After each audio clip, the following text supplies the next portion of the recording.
เจ้าเนาะชื่อบุญเลื่อนเนาะแต่งหน้านะอันโรงแรม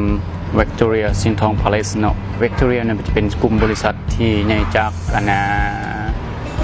เวียดนามเนาะแต่สิงห์ทองพาเลสก็คือสิงห์ทองอยู่ในชื่อในโรงแรมบ้านเฮาเพราะว่าเพิ่นได้สร้างโรงแรมนี้ในปีก่อนหน้าปี 2011 เนาะแต่ว่าเพิ่นเปิดใช้บริการในปี 2011 ในโรงแรมนี่เขาอยู่ตะกี้มันจะเป็นวังเก่าเนาะเป็นวังเก่าของเจ้าสวิตกระสันละบริษัทวิกตอเรียนี่มาสัมปทานแล้วก็มาตั้งโรงแรมเสียงทองพาเลสเกินว่าวิกตอเรียเสียงทองพาเลสในจุดใจกลางในเมืองหลวงพระบางนั่นแหละ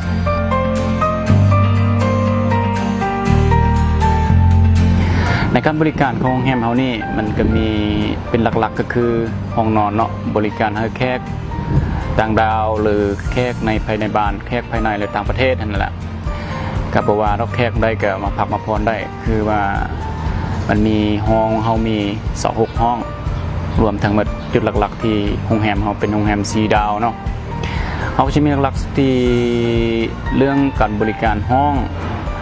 หลังจากห้องแล้วเขาจะมียังแลคือว่ามีบริการในห้องอาหารอาหารนี่ครับมันจะเป็นอาหารเปิดที่ว่าตอนเช้าเขาใส่บริการให้อาหารเช้าให้แขกคือแขกมานอนแล้วเขาจะมีในค่าห้องมันจะรวมค่าอาหารเช้าเนาะเขาสามารถไปจองไปกินได้บ่ว่าแต่ว่าแขกมานอนนี่ดอกก็เชิญแขกทางนอกมาอยู่มานอนได้มากินอาหารได้บ่จะเป็นว่าสินอนแล้วจะมากินก็แขกอื่นเข้ามาก็มานอนกินได้เพราะว่าเขาจะเปิดอยู่นี่ตอนเช้าเริ่ม 7 โมงแต่เป็นอาหารเช้าฮอด 10 โมงหลังจากนั้นเขาก็จะปิดอาหารเช้าก็เริ่มมาเป็นอาหารสวยก็คืออาหารบ่ายนั่นแหละจนฮอดค่ำฮอด 10 โมงกลางคืนแล้วเขาจะปิดบริการในอาหารแล้วคำนี้มันเขาจะมีอย่างอีกคือว่าบริการตัวที่3ก็คือสปาก็จะมีสปาเนาะเพิ่นมีนวดมียังที่มีหมอนวดเพิ่นประจำในโรงแรมแล้วก็นวดสำหรับแขกอยู่นอกอยู่ในที่มาสามารถจองได้แล้วก็จะมีบริการอื่นๆอันนี้จุดหลักของเขาบริการอยู่นี่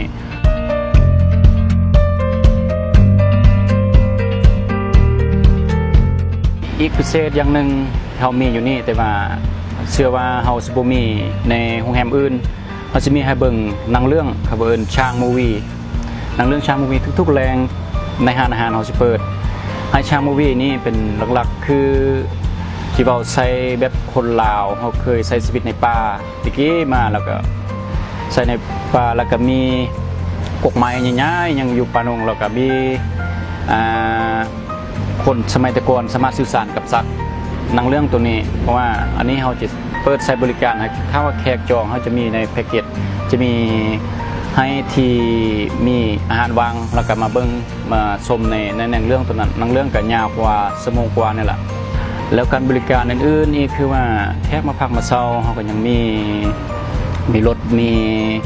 รับส่งไปสนามบินรับมาเข้าโรงแรมอยู่นี่เขาก็มีรถให้เช่าอีกเรื่องรถทีบพิเศษคือแบมบูไบซิเคิลแต่ว่ารถทีบไม้ไผ่เขาเนาะไม้ไผ่ที่เขาเฮ็ดโดยไม้ไผ่นั่นแหละ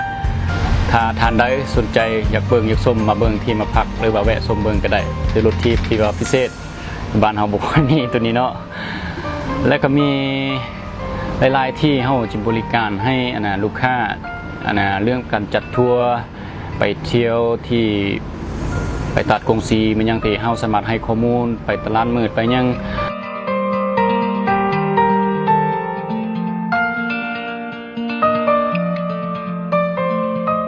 โรงแรมวิกตอเรียสิงห์ทองพาเลสนี่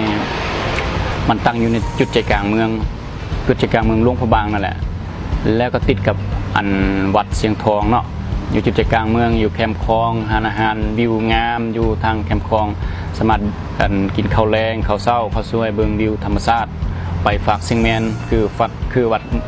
จอมเพชรสามารถเห็นได้พอวิวมันสามารถเบิ่งวิวงามเนาะในจุดตัวนี้โรงแรมวิกตอเรียสิงห์ทองพาเลสนี่เพิ่นได้ตั้งจุดบริการนี้ถ้าว่าแขกคนภายในหรือต่างประเทศเข้ามาแล้วมาหลวงพระบางแล้วเพิ่นคิดถึงฮอดวัดสิงห์ทองพร้อมฮอดวัดสิงห์ทองมันบ่ไกลกันมีแต่คันเส้นทางอย่างเดียวแล้วก็ติดกันเลย